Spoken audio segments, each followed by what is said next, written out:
Harvey, and he changed all of that. Robin is going to tell us about Fred Harvey. Fred Harvey, his picture is over there. You can look at it. He was born in London, England in 1835, and we don't really know much about him before he came to the United States when he was 15. He landed in New York City, and he got a job washing dishes, and they called that pot banging back then. So he was a pot banger. And even when he was just a dishwasher, he was a very ambitious guy, and he saved a little bit of his money every week because he knew someday he was going to have some big idea on what to do. And after a while, he moved to New Orleans, and he had a partner down there, and they actually had a restaurant, and they were doing well, but the Civil War began, and they did not agree with each other on the sides of the Civil War, so they split apart. And the partner got the good part, and Fred got nothing. So he was looking for something to do, some other way to earn money, and ended up in St. Joseph, Missouri, which isn't very far from here, if any of you know where that's at, about an hour north of here, and got a job with the railroad. And his job was to inspect the railroad. And so he would ride all over the railroad lines, and it was not like a luxury trip to be on, you know. Everything was all bouncy and rough, and not only that, but when you stopped, there was nowhere to eat. There was nothing there. If you were lucky, you could maybe scrounge up something, but anyway, so as Fred moved along on his trips, he got this idea. He thought about having a restaurant. And so he went to the boss at the railroad and he said, hey, let's have a restaurant. And the people there said, you know, we're in the freight business, we're not really in the restaurant business, but if you want to try, go talk to Atchison, Topeka and Santa Fe Railroad in Topeka, because they will try anything. And so that's what Fred did. He went to the Atchison, Topeka and Santa Fe Railroad in Topeka, and he told them his idea, and they agreed to help him with his idea. So they gave him the top floor of their building in Topeka, and Fred was not anybody to skimp. He went in full force. He had linen, china, he had great menus, and he even had a real chef. And that was the real good thing that nobody had ever seen before. So he went there, and they got their lunchroom set up, and everybody loved it. And even the Topeka people would come there and eat. They had a system where they would serve people. You know, there was only so much of a break between the trains coming and going, and you had to get in there, get out, eat your food, and go on to the next person. So everything was really organized. They trained the ladies in Topeka, and he had a real high standard. Well, actually, there weren't ladies in the beginning, just guys. It won't stop. Yeah, there's train right now. So he expanded his restaurants all across the Atchison, Topeka, Santa Fe Railroad line. So every about 100 miles, you would find another Harvey House. They were called Harvey Houses. And it was about every 100 miles because that's how far the train could go before it had to stop and get water because they were steam engines. So you would get off and there would be a Harvey House. They would ask before they got there who wanted to eat there, and then they would telegraph the amount to the next Harvey House, and they would have it ready. Like I said, 20 minutes, get in, get out, eat your food, and go on. And it was running really smooth. Everything was going really good until one day in Raton, New Mexico. What happened, Betty? Well, Fred Harvey was in the practice of making surprise trips out to inspect his eating houses because everything had to be up to his standards. Well, he got an emergency call from Raton that something had taken place and there were going to have to be some changes made. You see, the night before, those young men waiters had gone out and gotten themselves in trouble. They'd been drinking, they'd been fighting, and here they tried to come to work in a Harvey House. Well, that would never do. The manager was fired, those young men were fired, and they'd have to come up with a new plan. Well, at this time, young women, nice young women, did not work in restaurants. They did not work in restaurants, and they didn't know how they could entice that type of young woman to come and be in the Harvey houses.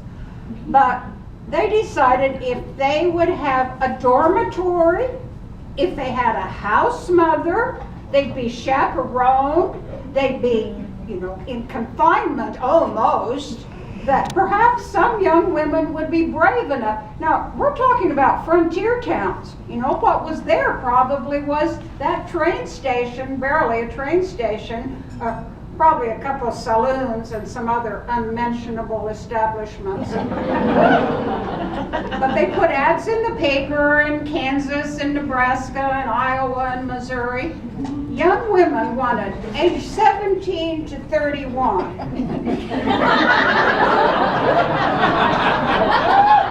Intelligent, reasonably attractive, good moral character, and willing to work hard. The days were 12 hours long. Those trains did come in every 30 minutes. They had to be ready to serve them and get them out of there in that length of time. But there were young women all over this part of the Midwest. Some of them wanted to be Harvey Girls because the little towns and farms where they were living, their parents really needed some extra income. And so they were able to take, now I say $17 a month, but when you translate that into dollars today, that would be almost $400 a month. And their lodging was furnished, their rooms were furnished, their costumes were furnished. So they were able, and there was no place to spend money, really. They were able to save up money. And some of them wanted to have a little dowry put aside for when they would marry. Several of them wanted to save up money so they could go to school. Some of them were adventuresome. They just wanted to see the world. And some of them just wanted to find a husband. There were about 2 men for every woman in these communities. So this was a way to bring some culture, some refinement. They said that if you had to sign a contract in order to be a Harvey Girl for 6 months, and if you met all the requirements, at the end of 6 months, they'd give you a ticket any place on the Santa Fe Railroad. You could go back home again or go on a trip. And if you didn't work out sooner, they'd also give you a trip back home. They told the girls if they would stay for 6 months, they could probably marry a brakeman, but if they stayed for a year, they could get an engineer. Well, as we said, they worked hard. 12 hours a day with trains coming in almost constantly. If there wasn't any train to serve, everything was served by tray, and there was a certain specified, everything was Fred Harvey way. There was a certain way you did everything. But if they weren't serving meals, then they had to be shining up the coffee pots. Fred made coffee, about every hour during the day. He never reheated coffee. That was one of his trademarks, was his coffee. So they were always busy. They were required to wear their uniforms. They were usually black dresses, similar to this, with high collars. The aprons seemed to kind of change. I think it's whatever seamstress was handy that they would use her to sew them to their white aprons. But all of their clothes were furnished for them, and even when they went out on the streets, they had to be in uniform. It was only on Friday nights when they had a little social time, and they did have social time. When these women were interviewed years later, they said they felt like they were a family. They were just all working together, and they enjoyed it so much. Well, as we said, the Harvey on the Santa Fe Railroad at first, it was just a handshake. Fred and the president of the railroad put up the buildings. Fred had to provide the things like the tablecloths and that things. The Santa Fe put the things in the kitchen. Fred made a lot of money. There were no taxes at that time, and he paid for everything in cash, and at the end of the money, whatever was left, that was profit. He made millions, literally. He invested in cattle. He had a lot of cattle around Emporia, and then eventually moved them on farther west to Texas. Back here in Leavenworth, they had lived in quite a modest kind of a dwelling, and then when he came into money, he purchased a really fine mansion house over on 7th and Olive, many rooms, servants. His wife was enjoying it very much. She hadn't come from that kind of a background, and she loved being Mrs. Harvey in Leavenworth. Well, poor Fred did not enjoy good health. In fact, he died in 1901, but you would have never known it as far as the building was concerned, the business was concerned. Of course, people knew, some people, that Fred Harvey was gone, but he had two sons, Ford and Byron. And Ford took over the business from Kansas City. By this time, they were operating out of Kansas City. Ford took that over, and Byron, who was quite young, he got to go to college. Ford never got to go to college. Byron went back to Yale. They put him back in Chicago in charge of the railroad cars that served meals, the Pullman kind of operation. In my estimation, Ford had a lot going for him. Byron, As the years went on, the 1920s were the heyday for the Harvey houses. It seems like people in our country hardly knew there was something called the Grand Canyon. And when the Santa Fe Railroad started promoting it, they put up big posters, you know. It didn't say too much about the Harvey, except Meals by Fred Harvey. But people who might have taken trips to Europe, the Grand Tour, started taking the Grand Tour of America. And they loved it out there, and would go to these resort hotels. They were fabulous, way beyond what you would imagine at that time in our country's history. So that was the 1920s. Things were really booming. But, you know, things can only boom so much, and then they start going down. After the 20s came the 30s, and people were not out traveling like they had been in the 20s. And one by one, some of the Harvey houses were almost closing. And then the war came along, the Second World War. They needed the trains to bring young men and women across our country. They ate in the Harvey houses. Now, they didn't have the kind of menu that they were famous for, but they got good American food and made the trip a little bit easier for all those young men. By the time the 50s came around, you know what people were doing? They were driving themselves down those new interstate highways, or they were taking bus tours. Train travel was just passé, a thing of the past. Some people were even riding airplanes, of course, taking trips that way. And did you know Fred Harvey had the original food concession for TWA Airline, and it wasn't peanuts and pretzels. One by one, in the 60s, the Harvey House restaurant and the Union Station in Kansas City probably stayed in operation as long as any of them.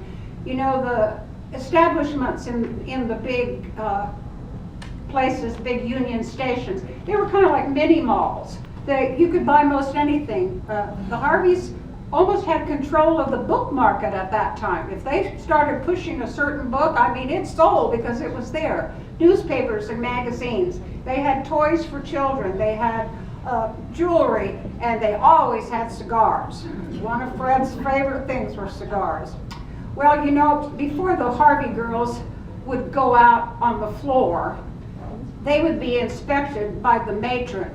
That's me. First of all, she'd look at their aprons, make sure that there was not a single spot on any of the aprons. Then she would check their hands. All right. Oh, I can't start there. No nail polish allowed on Harvey girls. Well, all right, I'll accept that. Yes, yes. Oh, well, you know, you can hardly tell that's nail polish, can you? I mean, it looks so natural. Mary, she has been away for a while, so I will excuse you this time. Then the matron would take her washcloth. Harvey girls didn't wear makeup. Not a bit too much tonight, Maxine. And then they would have to turn around and she had to check their backside to make sure they had their girdles on.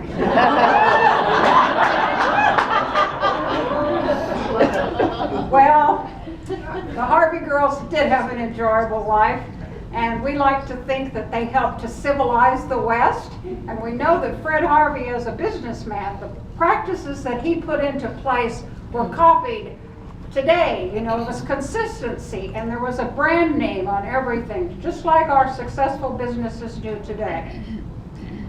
Well, there came about in the 1945, they wanted to make a movie about Harvey Girls. And at first, Byron was the only one that was still living. He didn't know that the Harvey family wanted to have anything to do with this, but he finally consented. If they had some stars, well, they got Judy Garland to be in it. And Fred Harvey was not to be portrayed. And of course, it's just a lark. It's just too many inconsistencies or whatever. But anyway, it was quite a success, and they did sing and dance during that production, of course. Girls. We don't really sing very well, and we don't dance either. But we do have a little ditty we want to do for you. We are the Harvey Girls, the famous Harvey Girls, the very best waitresses in the West. We dress in black and white, our smiles are cheery bright. We serve each passing train, cuisine of great acclaim. Fred Harvey is our boss. Oh, he can be very cross if we drop a spoon or serve dessert too soon. But we're proud to say we're on the Santa Fe. It's the finest way to California. Though we enjoy our pay, we know that some fine day we'll wrap our apron strings around a nice young man.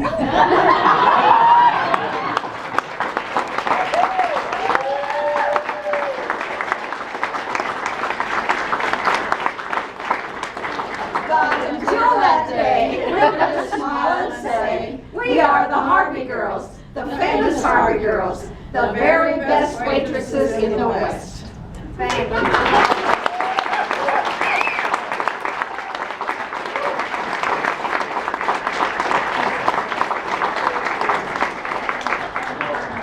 If you haven't had a chance to read Appetite for America, written by Stephen Freed, he even came to Leavenworth and signed my book. It's a wonderful story of not only the Harvey House operation, but he entwines all of American history. It'll refresh a lot of things in your mind, the history of the railroad building and so on.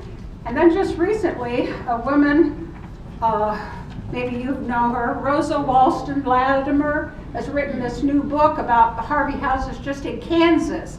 She discovered that her grandmother had been a Harvey girl, and she became very interested in doing research.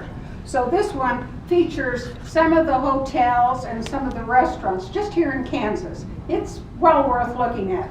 One of our Harvey girls has sort of a special kind of opportunity connected with the Harvey family. Mary, tell us about the house you live in. Okay, I don't know if you've had time to go by the Harvey family house here in Leavenworth, which is at 7th and Olive, and it will be made into a museum someday. And my house is right across the street, and it was built for his daughter, Sybil. And we've lived there like 18 years, and we have it so full of stuff. But I have done quite a bit of research. We are the 5th owner, and we've even had the great-grandson, J. Stewart Harvey from Boston, has been through. In fact, we moved in August, and by September or October, they were having this big arts fair, or arts thing to go down to Kansas City to see the Indian art. And so we really put up a lot of pictures fast. And we, as I said, we're the 5th owner, and we have some paper sand by Sybil. And we have a big side yard, and Mrs. Harvey used to sit up in the 3rd floor of the Harvey house. And she would watch Spruce Street, which was one of the main streets, and still is, going through town. And she wanted to see the carriages, and she didn't want anything ever built on that. And we've had a great time with the house. It's been on tour numerous times. And one of these days we might sell it, but we really had fun with it. So thank you. Aren't we honored to have her as one of our artists? I don't think-